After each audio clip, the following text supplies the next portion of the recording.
कान ग्रहण करें। उनके नाम में भी अटल है। आज कर अटल जी,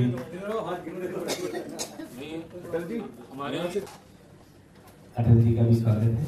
और मैं चाहूंगा कि कुछ 4-5 नाम हमारे बीच है, तो मैं कुछ लोगों को बुलाऊंगा, ये निवेदन करते हुए कि बहुत अधिक पढ़ने का लालच न करें, श्रेष्ठ पढ़ने का लालच करें। क्योंकि हमारे आलोक भट्टाचार्य ने लिखा था, बात चांदी है, बात सोना है, बात हीरा है, बात मोती है, बात हर बात को नहीं कहते, बात मुश्किल से बात होती है। का बड़ा मुद्दा बनाया जाता था यार दोस्तों में। तो अटल जी ने उनसे अपने अंदाज में कहा कि देखो, मुझे नारी के पत्नी रूप का पता नहीं, ये मेरे भाग्य में नहीं, लेकिन इतना मैं जानता हूँ कि नारी से बड़ी शक्ति पृथ्वी पर कोई नहीं है। भारत माता भी एक नारी। और आज देखिए, जैसा कि काबरा जी ने कहा कि कोई सीधे ही चर्चा पे आ जाओ तो अच्छा है, सीधी बात करें तो अच्छा है। मेरा एक संस्मरण है अटल जी के साथ, शायद 18 वर्ष पहले की बात है।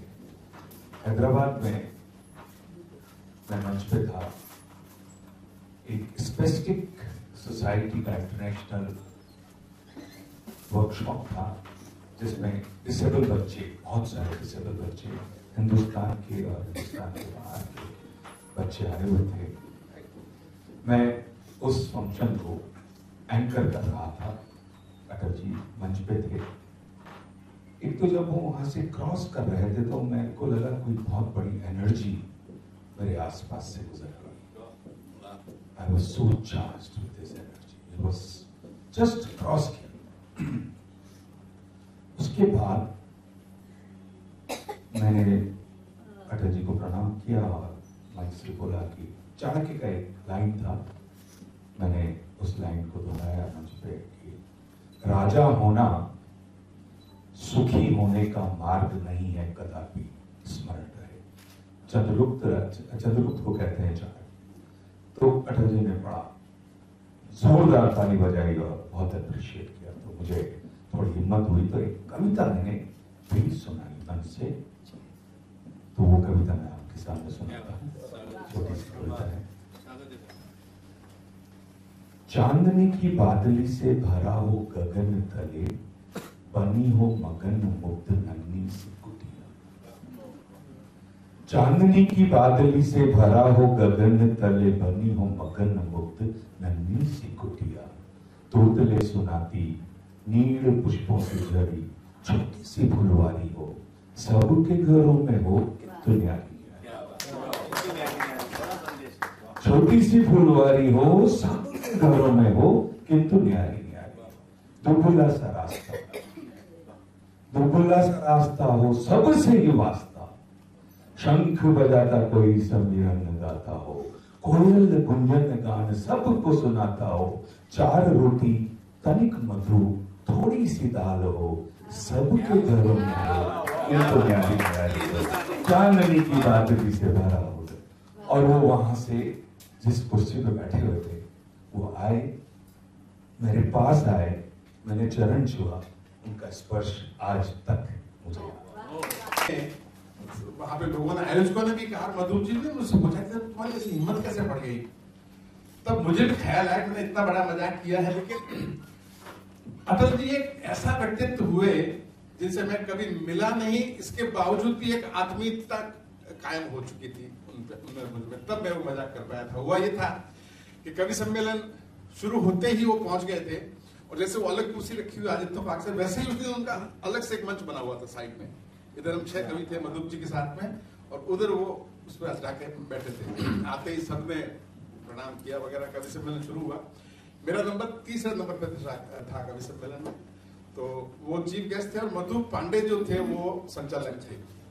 तो जब मेरा नंबर आया तो उन्होंने इंट्रोड्यूस करते, जैसे माया जी के साथ तो कई मंचों पे अटल जी रहे हैं, और वो तो कहा कि साहब, उन्होंने मधु जी ने परिचय में कहा कि आज मंच में दो अटल जी हैं।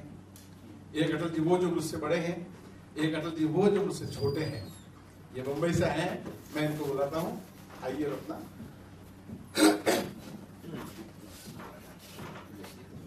तो मैंने बिल्कुल बिना झिझक के,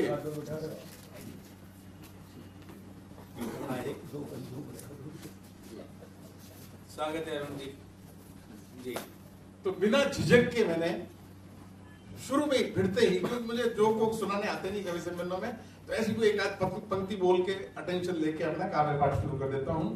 तो मैंने तुरंत कहा साहब, अभी मधुर जी ने कहा साहब आज मधु अटल जी हैं ये, तो मैंने शुरू में कहा, मैंने कहा कि मधुर जी ने कहा साहब ये, मैंने कहा इनकी और मेरी क्या बराबरी, कहा ये काम है, मैं एक शादीशुदा इज्जतदार आदमी हूँ।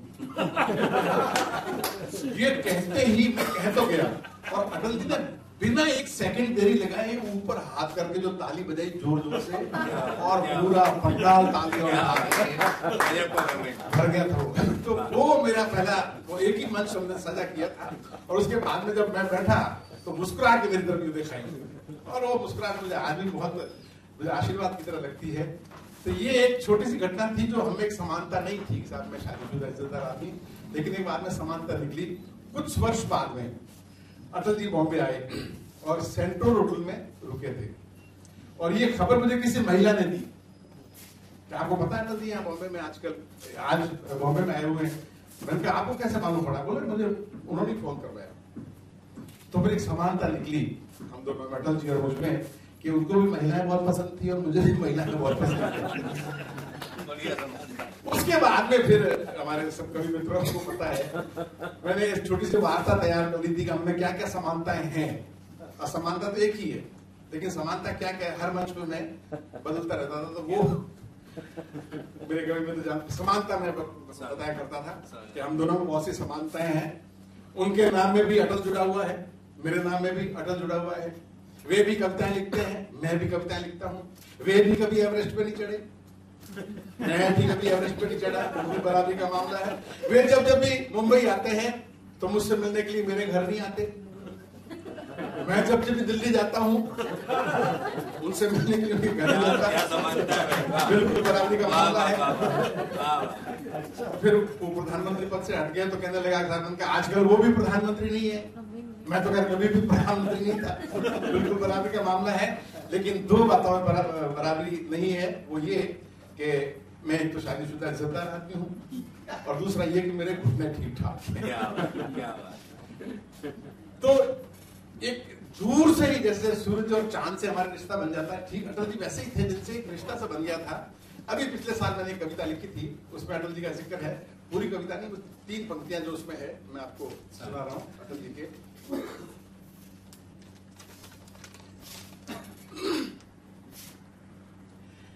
ये कविता विषय ये है कि कुछ कवि हैं वो माँ सरस्वती से निवेदन करते हैं कि माँ हम पॉलिटिक्स में जाना चाहते हैं, हम कौन सी पार्टी में जाएं। तो अंत में जो सरस्वती माँ कहती है वो पंक्तियां सुना रहा हूँ, 3 पंक्तियां। पॉलिटिक्स के बारे में सरस्वती माँ मना करते हुए बोलती है कि सिंगार रस जीवन का आधार है, लेकिन राजनीति में तड़ीपार है। नेता अजीब किस्म का बेचारा है, ऊपर से खजूर भीतर से छुआरा है। नीरस है, बेबस है, साक्षात करुण रस है। भयानक रस नेताओं के भाषण का, भयानक रस नेता के भाषणों का जहर हो गया है। हास्य बोध अटल बिहारी के संग रिटायर हो गया है। भयानक रस नेता के भाषणों का जहर हो गया है। हास्य बोध अटल बिहारी के संग रिटायर हो गया है। हे दिनकर, बच्चन, नीरज और काका के मुरीदो, अपना घोड़ा बेच के गधा मत खरीदो। अब अटल जी को भी नमस्कार। कुछ लोग हवाओं पे अपना सिग्नेचर छोड़ देते हैं, हस्ताक्षर छोड़ देते हैं, पानी पे अपनी दिखाई छोड़ देते हैं। मेरे ख्याल से अटल जी उनमें से एक हैं, और इस वक्त हमको एक अटल गया है, बहुत सारे अटल की जरूरत है। हिंदुस्तान को बहुत सारे अटल की जरूरत है, तभी हिंदुस्तान का कुछ होगा। नहीं तो ये जरूरी है हमारे लिए कि हमको बहुत सारे अटल चाहिए। मेरी 3 मुलाकातें हुई थी अटल जी के साथ, 3 मुलाकातें थी। मैं ये कहना चाहूंगा कि कुछ लोग आपके जीवन काल में आते हैं, आपको छू के अपना एक सिग्नेचर छोड़ के चले जाते हैं। जैसे कि कुछ और महानुभाव का नाम दूंगा। दिलीप कुमार साहब के साथ 2 फिल्में, एक फिल्म बच्चन साहब के साथ में, लास्ट के 25 मिनट एक साथी कलाकार के साथ में, उसके बाद वो चला गया। उसके बाद 4 महीने लास्ट के आर.डी. बर्मन साहब के साथ में, और ऐसे बहुत सारे दोस्त हैं जो चले गए, छू के चले गए। उनमें से अटल जी भी थे। हम लोग का एक रिलीजन एक और है, धर्म और है कि हम लोग बड़े शरारती से लोग हैं, बड़े नॉटी से लोग हैं। हमारा पहली मुलाकात हुई थी वो थी एनसीपीएम में एक शो कर रहे थे जिसका नाम था मोटे राम का सत्याग्रह, और अटल जी कभी कभी हमारा शो देखने आते थे। उस दिन ऐसा हुआ कि तीसरी रो में बैठे हुए थे, पान चबा रहे थे, तो मेरे साथी जो कलाकार था, मैं किसी की प्रॉक्सी कर रहा था। मेरा साथी जो कि हर शो करता था, मुझे तो उसी दिन डायलॉग मिले थे और मैं इम्प्रोवाइज करके चल रहा था, वो फंबल बहुत कर रहा था। शायद अटल जी के आने के बाद में फंबलिंग शुरू हो गई थी। तो एक बार देखा, 2 बार देखा, तीसरी बार देखा, चौथी बार मैंने उनकी तरफ देखा और एक जड़ दी एक लाइन कि कंफ्यूजन बहुत अटल हो गई। वो मेरी तरफ देखते रहे, नहीं बाद में आए पीछे, कोई चारा नहीं मिला, हम पे चिपका दिया। मैं भी कोई और चारा भी नहीं कर सकता, एक सामने आप ही थे, हमने कहा कि लगा दो, and he encouraged us the whole team. That was the first मुलाकात जिसमें अटल जी आए और हमको छू के चले गए। उसके बाद मुंबई बहुत कमाल का शहर है। इसमें कभी कभी कुछ ऐसा होता है कि आप अपने आप को पाते हैं एक जूरी का जज। मुझे स्क्रीन अवार्ड्स में एक जज की हैसियत से बुलाया गया। मैंने उनसे पूछा, मैंने तो संगीत भी नहीं सीखा है, तो आपने मुझे जज क्यों बना दिया? बोले इसीलिए बुलाया क्योंकि आपने संगीत नहीं सीखा और आप गाते हैं। धन्यवाद। उसमें कैसेट का जमाना था माया जी, और हमको कोई 250-300 कैसेट दी गई थी, क्योंकि हमारे डीएनए में ईमानदारी है, और हमने एक एक कैसेट को सुना, एक एक गाने के ऊपर उसको 10 में से नंबर दिए। एक कैसेट अचानक आ गई हाथ में, जिसको सुनता सुनता सुनता मैं दमन की तरफ निकल गया। इतनी शानदार कैसेट थी, जगजीत साहब ने गाया था और उसको लिखा था अटल जी ने। मैंने पहले तो मुझे पता नहीं चला कि ये किस महानुभाव ने लिखा है। सर मैं समय ज्यादा तो नहीं लेने, तो गाना भी गाना तो मैं भी करना पड़ेगा जब आपने कहा है तो। मैं चलता गया, अचानक मैंने देखा ये लिखा किसने, जिसमें यद्यपि वर्ड आता है, हर एक वर्ड जो है मुलायम है, कोई वर्ड के ऊपर कुछ ओवर स्ट्रेस नहीं है, एवरीथिंग सो गुड। मैंने देखा अटल जी, मैंने अपनी गाड़ी को मोड़ा, मैं सीधा तारा जी के पास गया। She was editor of screen, और मैं अपनी ज्यूरी के 4 मेंबर से मिला। विशाल भारद्वाज जी, he was one of the jury member। मैंने कहा बॉस या तो अभी मीटिंग कर लो, 2 मिनट की मीटिंग हुई, उसके बाद से वो कॉफी पिए। उसने फौरन से मीटिंग रखवाई, बोले कहिए। मैं कहा सर ये कैसेट ये मैंने सुनी है, और मेरे ख्याल से इस कैसेट के सामने, इस लिखाई के सामने, इस लिरिक्स के सामने जितने भी शायर हैं इस साल में कोई भी आगे नहीं आ सकता। उसमें गुलजार साहब भी थे, और वो महान शायर हैं, कमाल की लेखनी है उनकी। लेकिन वो अवार्ड उस वक्त उनकी तबीयत ठीक नहीं थी, लेकिन गोयनका साहब गए थे दिल्ली में, और जाके उनको शॉल और वो अवार्ड दिया गया। That was थर्ड टाइम मेरी मुलाकात हुई मेरे दोस्त थे, बड़े अच्छे दोस्त हैं, एमपी हैं, कीर्ति आजाद साहब। कीर्ति आजाद साहब मुझे उनके घर लेके गए, अटल जी के घर लेके गए। मैंने कहा यार एल्बम रिलीज करनी है। उसका नाम था ओए बोल मिटी दिया बाबिया, ये नाम था उसका।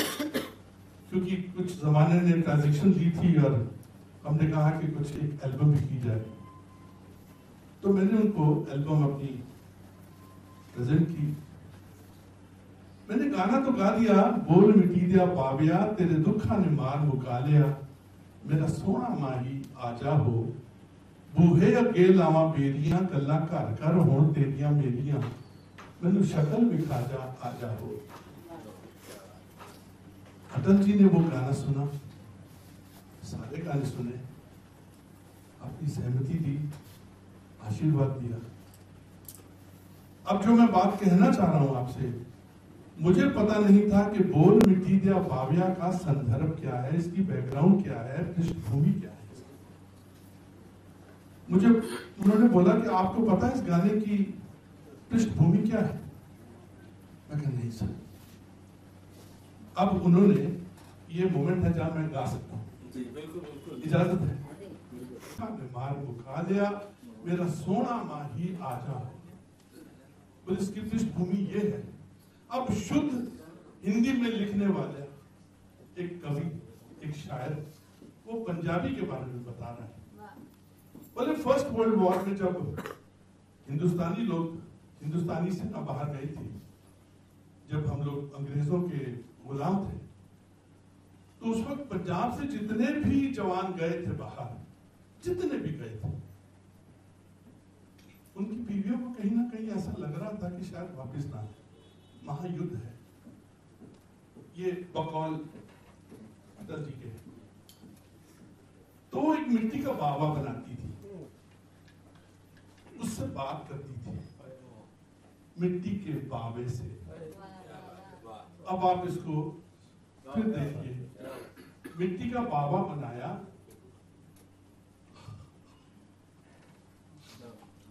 और कहते हैं कि बोल मिट्टी दिया बाबिया, तेरे दुखा ने मार मुका लिया, मेरा सोना माही आजा हो, बूहे अगे लावा बेरियां, दरवाजे के बाहर बेरियां लगाऊं, बूहे अगे लावा बेरियां, गल्ला घर घर होण तेरियां मेरियां, मैनू शक्ल विखा जा आजा हो।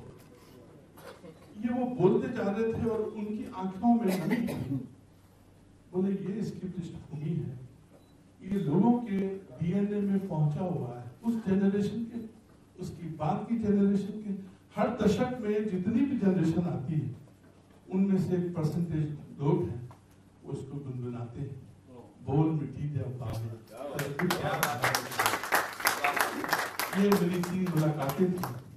आज मैंने अपने फेसबुक पे यही जो तस्वीर मुझे भेजी गई थी, poster, thanks to Shekhar ji, कि मैं उसके नीचे लिखा, पता नहीं लाइनें आती हैं, अवतरित होती है, एक आमद होती है, वो मैंने लिखा कि his absence is better than his presence।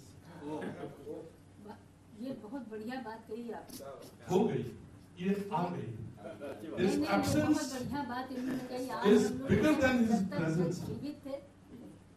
कितने लोग माया जी प्राइम मिनिस्टर बनते हैं, वहां पे जाते हैं, लेकिन उनके जाने के बाद कितने लकी हैं कि उनकी जो हर नदी में वो गई है, वो कण गए हैं, वो कण गए हैं, वो हमको आशीर्वाद है। And I wish and I want कि इतने अटल और आ जाएं कि हमारे देश का उत्थान हो। यहाँ श्रद्धा सुमन अर्पित करने आए हैं, मैं शत नमन। क्या वक्ता, क्या काव्य बल, सब ले गए अटल। क्या वाह, क्या वाह,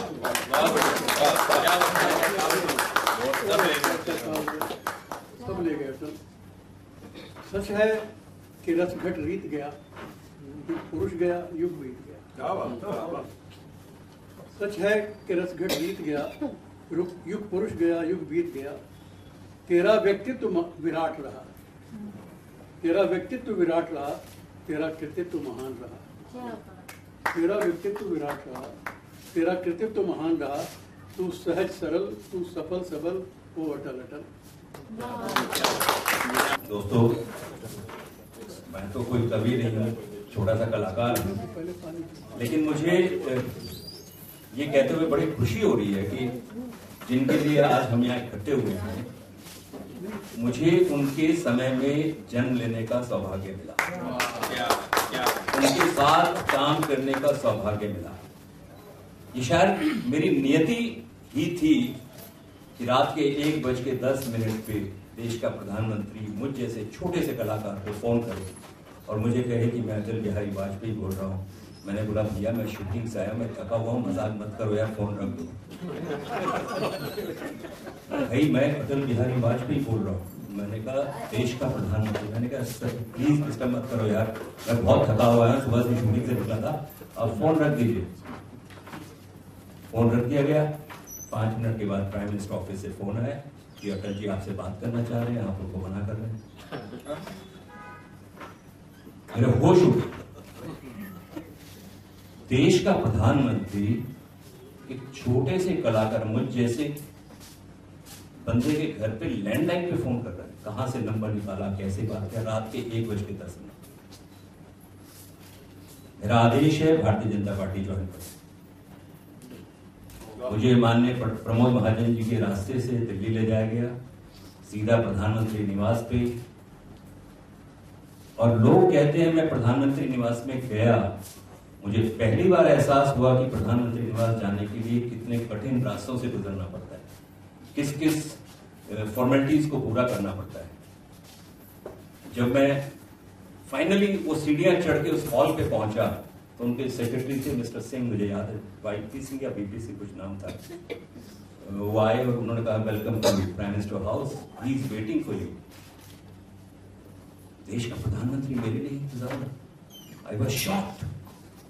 दरवाजा खुला और यहां से करीब जितनी वो दीवार है उससे डबल डिस्टेंस पे एक सिंगल सोफे के ऊपर अटल जी बैठे थे और चारों तरफ कम से कम भी 60-70 बीजेपी के लीडर्स बैठे थे, जिसमें माननीय अडवाणी जी, वेंकैया जी, सुषमा जी, अरुण जेटली साहब लाइन से पूरी कैबिनेट मतलब जितनी थी उस वक्त। और ये बात है फरवरी 2014 की, जब वो देश के प्रधानमंत्री थे।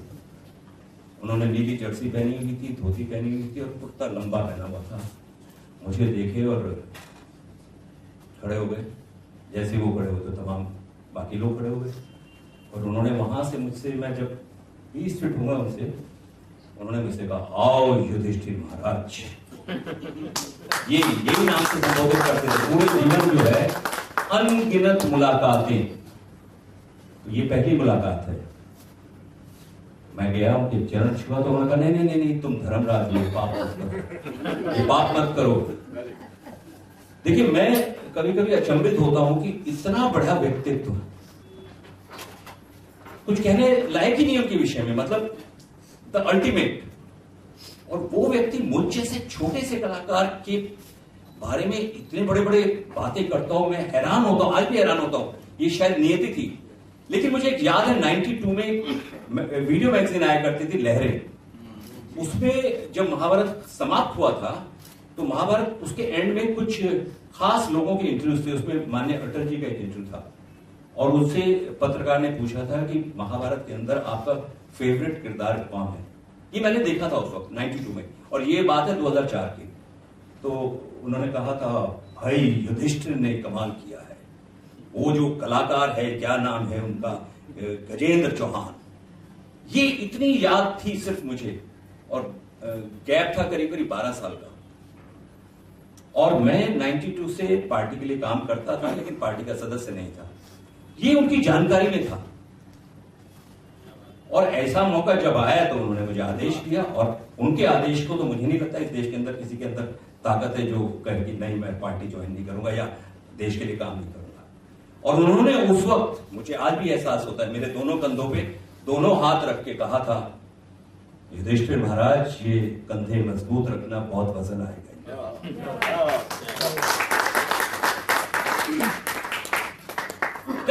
कई बार मुलाकातें हुई, मुझे बहुत सारी, इतनी मुलाकातें रात बीत जाएगी मेरी तो, मतलब प्राइम मिनिस्टर हाउस में ऐसे जाता था मैं जैसे पड़ोसी के घर में जाते हैं। इतनी मुझे छूट दी हुई थी माननीय अटल जी ने। उस वक्त पता नहीं कितनी बार गया, कितनी बार मैंने उनके साथ खाना खाया। एक बार दिल्ली ऑफिस में पार्लियामेंट बोर्ड की मीटिंग चल रही थी और उनकी एक नीस है करुणा शुक्ला जी, वो उस वक्त महिला मोर्चा की अध्यक्ष होती थी। तो मैं उनके पास बैठा था, तो करुणा जी ने बोला कि माननीय अटल जी आए हुए हैं, बोर्ड की मीटिंग चल रही है। मैंने कहा दीदी देर हो जाएगी मुझे, मैं निकलता हूँ।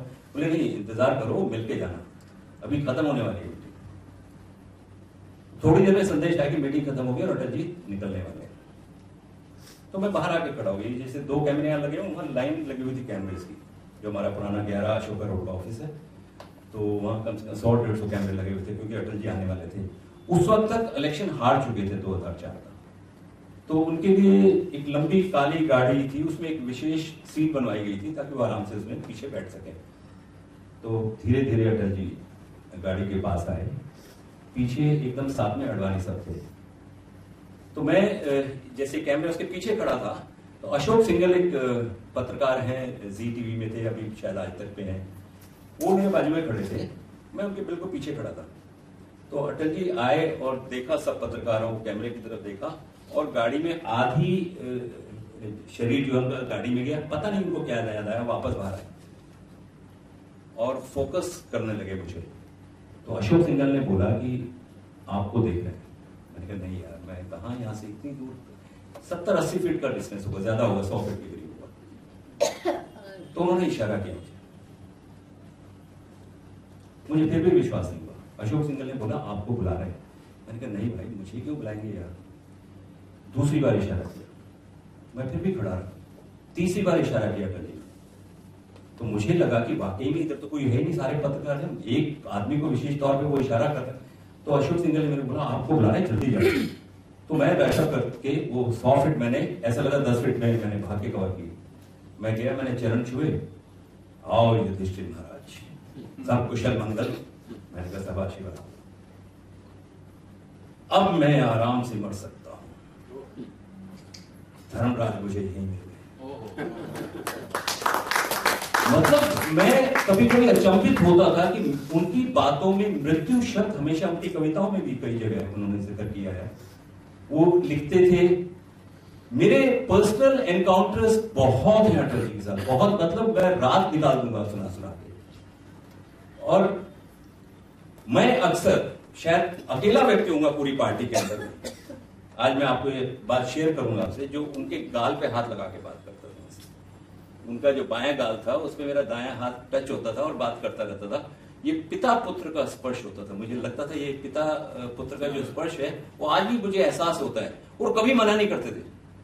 मैं देखिए मेरा हाथ कांप रहा है, मैं उनको ऐसे हाथ लगा के बात करता था जब भी, और वो मुझे कहते थे। एक बार मैं फिल्म सिटी में शूटिंग कर रहा था, मुझे फोन आया दिल्ली से कि आपको फौरन बुलाया गया। तो मैं दिल्ली पहुंचा, अडवाणी जी का आदेश था। मैं उस वक्त नेशनल जॉइंट कन्वीनर कल्चरल था, तो किसी अवार्ड फंक्शन था भोपाल में कहीं, और वहां पे किसी ऐसे व्यक्ति का नाम चला गया जो पार्टी की विचारधारा के विरुद्ध था, और उसको 2 लाख रुपए मिले, नारियल मिला, शॉल मिला, ट्रॉफी मिली, और उसने पार्टी के खिलाफ जाके मंच पे बात कर दी। और वो रिकमेंडेशंस कल्चरल डिपार्टमेंट से होती है। तो अडवाणी सर को लगा कि गजेंद्र चौहान नाम मिल जाएगी, फिल्म इंडस्ट्री का नाम है। मेरी पेशी हो गई और मुझे अडवाणी साहब ने कहा ये मुझे क्लैरिफिकेशन चाहिए इसका फौरन। मैंने कहा सर मुझे 15-20 मिनट, आधा घंटा दीजिए, मैं अभी जाके ऑफिस ट्राई करता हूँ कि ये माजरा क्या है। मैं ऑफिस गया, सारी फाइलें निकाली, तो पता चला मुझसे पहले जो व्यक्ति थे उस वक्त नाम भेजे गए थे, तो उन्होंने उनका नाम भेज दिया था। बहरहाल मैंने आके अपनी क्लैरिफिकेशन दी, बट वो डांट तो नहीं थी, पर डांट नुमा चीज थी। मुझे बड़ा बुरा लग रहा था कि जो काम मैंने नहीं किया उसका इल्जाम मेरे ऊपर आया। तो मैं फोन किया पीएमओ में और मैंने माननीय अटल जी को कहा कि मैं आपसे आके मिलना चाहता हूं। तो उन्होंने कहा आ जाओ। मैं प्राइम मिनिस्टर ऑफिस गया और अटल जी ने बात सुनी पूरी। और मैंने कहा सर मेरा मन नहीं है पार्टी में काम करने को, मुझे नहीं लगता जो गलती मैंने की नहीं उसके लिए मुझे सजा क्यों दी जा रही है, क्यों मुझे डांटा गया। तो अटल जी सोचते रहे, देखते रहे मुझे, और उन्होंने एक लाइन बोली जो मुझे उस वक्त समझ नहीं आई, उस वक्त समझ ही नहीं आई मुझे। कहने लगे काम ना करने वाले से तो गलती होती नहीं है। मुझे लाइन समझ में नहीं आई और मैं बड़ा अपसेट से वहां से निकल आया। और मैं माननीय रामलाल जी हमारे संगठन मंत्री, मैं उनके पास गया। मैंने कहा यार रामलाल जी मेरे को पार्टी में काम नहीं करना है यार। मैं वहां गया था कि थोड़ा मुझे साहस बढ़ाएंगे या कुछ कहेंगे। उन्होंने तो एक लाइन बोल के सारी बात निपटा दी। बोले क्या बोले? मैंने कहा, उन्होंने कहा काम ना करने वाले से तो गलती होती नहीं।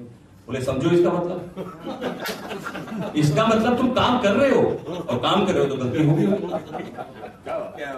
तो जो अटल जी का जो विद्वान पना था या ज्ञान था वो बहुत हाई क्लास था, बहुत। लेकिन मैं अपने आप को सौभाग्यशाली मानता हूं, बहुत लकी मानता हूं कि मुझे उनके साथ काम करने का अवसर मिला। और दूसरा ये भी सौभाग्य है कि दूसरे जो अभी मौजूदा प्रधानमंत्री उनके साथ भी काम करने का अवसर मिल रहा है। और ये अवसर ऐसा है कि मुझे अब, बल्कि मैं अटल जी को 11 जुलाई 2018 को एम्स के अंदर देखने गया था। उनका पूरा स्टाफ को मैं जानता हूँ। जिंटा जी जो उनके प्राइवेट सेक्रेटरी हैं वो मेरे बड़े अच्छे मित्र हैं। उन्होंने कहा देखो भैया मैं अंदर तो नहीं ले जा सकता आपको, अगर दीदी अंदर होंगी तो आप नहीं जा सकते, वरना मैं बाहर से आपको दिखा दूंगा दीवार के पीछे जहां है वहां, क्योंकि वो तो बेचारे बहुत दिनों से इसी हालत में थे। और मुझे ये पूरा और मैंने उनको देखा उस दिन 11 जुलाई 2018 को, और बस यही प्रार्थना की कि अब जो भी है भगवान को जो मंजूर है वो। मुझे इस बात की बड़ी संतुष्टि है कि मुझे लगता है अटल जी की आत्मा जो है बड़ी संतुष्टि के साथ गई होगी, क्योंकि उनका उत्तराधिकारी जो है इस देश में आ गया है और वो मोदी जी के अंदर अंश दिखाई देते हैं। और मुझे लगता है कि भारतीय जनता पार्टी और देश जो है वो सही दिशा में है। एक बड़ा पुराना किस्सा है, शायद आप लोगों ने भी सुना होगा। कलाम साहब और अटल जी का जब परमाणु परीक्षण कर रहे थे तो कलाम साहब ने धीरे से अटल जी के कान में बोला कि ये जो परमाणु परीक्षण होने वाला किसी को पता नहीं लगना चाहिए अटल जी, जब तक ये हो ना, ये लीक नहीं होना चाहिए। कह रहा दोनों को आ रहे हैं यार, लीक कैसे होगा?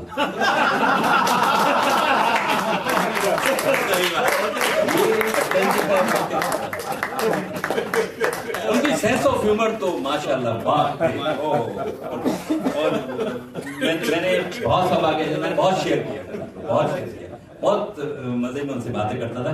चंद लाइनें हैं, मेरी नहीं है, किसी कवि की हैं।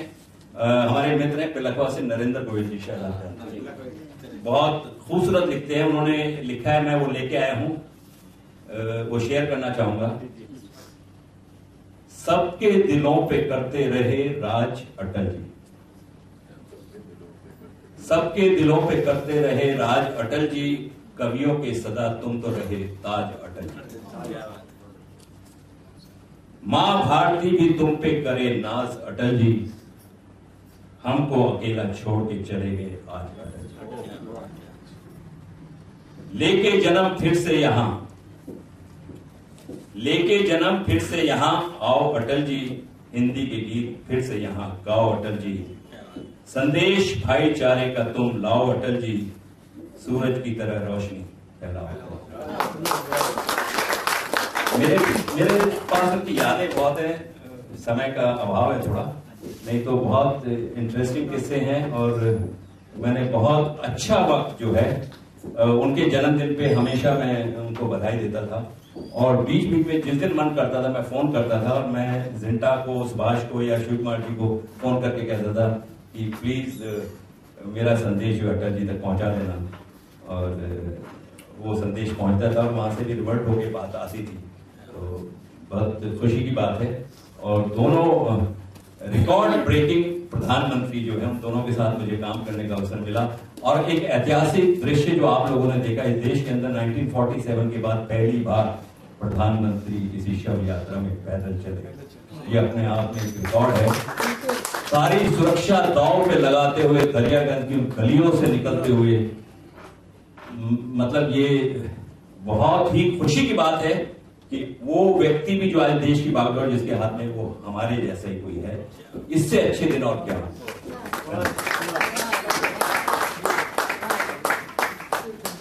कह दिया है कि अब कुछ कहने को बचा नहीं। और मैंने तो जब उनकी मृत्यु हुई तो मैं इतनी भाव में डूब गई थी, मुझे समझ में नहीं आ रहा था कि आदमी रोए कि हंसे, करे क्या, शब्द खो गए। मैं तो कुछ लिख ही नहीं पाई। और लिखने का जहाँ तक वो है सवाल है, 2-4 पंक्तियां ऐसे ही याद दिमाग में आई तो मैंने लिख दी। तो मैंने कहा मैं वहाँ बता दूंगी, क्योंकि मैंने अटल जी पे कोई कविता नहीं। अटल जी की इतनी कविताएं मैंने सुनी हैं, क्योंकि मंच पर उनके साथ कई बार पढ़ने का मौका मिला। ये जनता की पुकार एक कवि सम्मेलन हुआ करता था, तो संस्मरण क्या, साथ में बैठते थे, 50 बातें ऐसी होती थी। सब तो याद नहीं है, लेकिन एक बड़ी जो इन्होंने बहुत बढ़िया बातें कही कि बड़े वो ऐसे हाजिर जवाबी उनकी थी कि पूछिए। तो यहाँ चौपाटी के पास जो कवि सम्मेलन था, जनता की पुकार, उसमें थी मैं। तो उस समय मेरी उम्र 40-45 के करीब रही होगी। तो अटल जी पहुंचे वहां, तो किसी ने वहां किसी बात पे, उनके कोई मजाक हो रहा था, तो किसी ने बात पे कहा ये भौजी हैं आपकी। तो वो हंसे और कहने लगे कि उम्र अगर और इनकी ज्यादा होती तो मैं भौजी कह ही देता। तो उम्र इनकी कम है तो मैं तो भौजी कह ही नहीं सकता। ये थोड़ा लेट टाइम। तो खैर जब कविता मैंने पढ़ी, तो वो कविता जो मैंने वहाँ पढ़ी थी, 2 कविताएं पढ़ी थी। एक दहेज के खिलाफ पढ़ी थी, और एक कविता मैंने, बहुत मेरी फेमस कविता थी, जीवन के सौदागर बोल, मिट्टी का क्या होगा मोल। तो ये पढ़ी थी। तो मैं आज वही कविता आपको सुना सकती हूँ। और 2-4 लाइन जो मैंने अटल जी के लिए पकड़ना बहुत झंझट, ऐसे दे देना तो लगा होए तो अपना हाथ पांव चलाओ, ऐसे हमसे नहीं होता।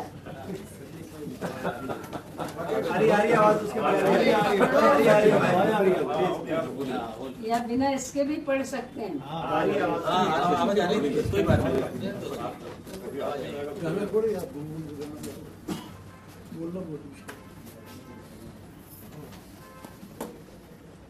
भाव सूर्य चल दिया हमसे कह के गया, भाव सूर्य हमसे कह के गया, देश तेरे हवाले वो भारत सुमन। हम सब सुमन बढ़िया में खिले। कृष्ण है सारथी, सारथी ही रहे, कृष्ण है सारथी, सारथी ही रहे, लड़ना अर्जुन को होगा पहले वतन। आप सब अर्जुन है, हम सब अर्जुन है, लड़ना तो हमें होगा। कृष्ण तो सारथी बने रहे, उनको और कुछ नहीं बनना था। नहीं तो कृष्ण एक दिन में खत्म कर देते महाभारत, लेकिन उन्होंने कहा ये काम अर्जुन का है, मैं तो सिर्फ रास्ता बता सकता हूँ, बाकी तुम्हें चलना। हार मानी नहीं, रार ठानी नहीं, भाग्य की पट्टिका को बदल के गया।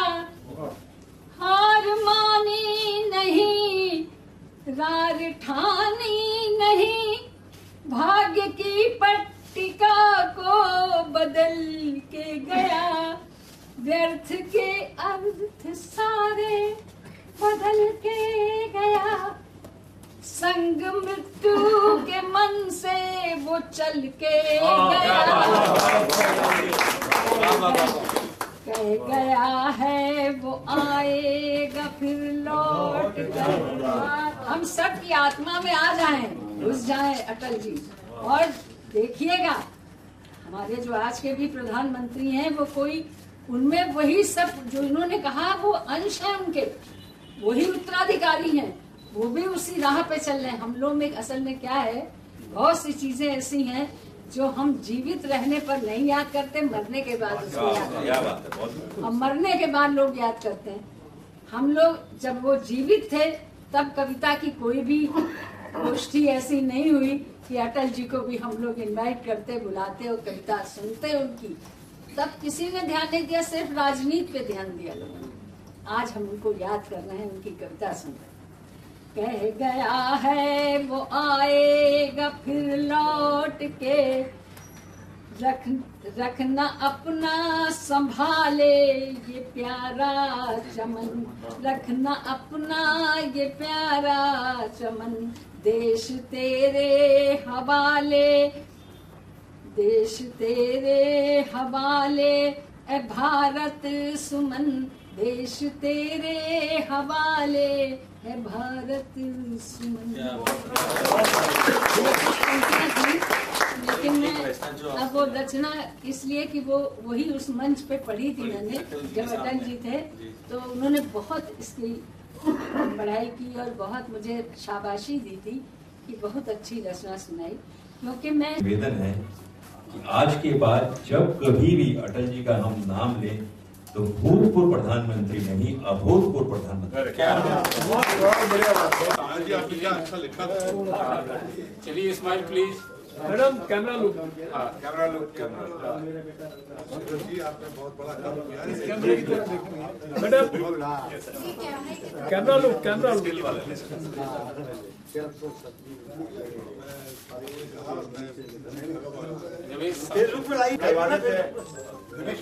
सब लोग आ रहे हैं।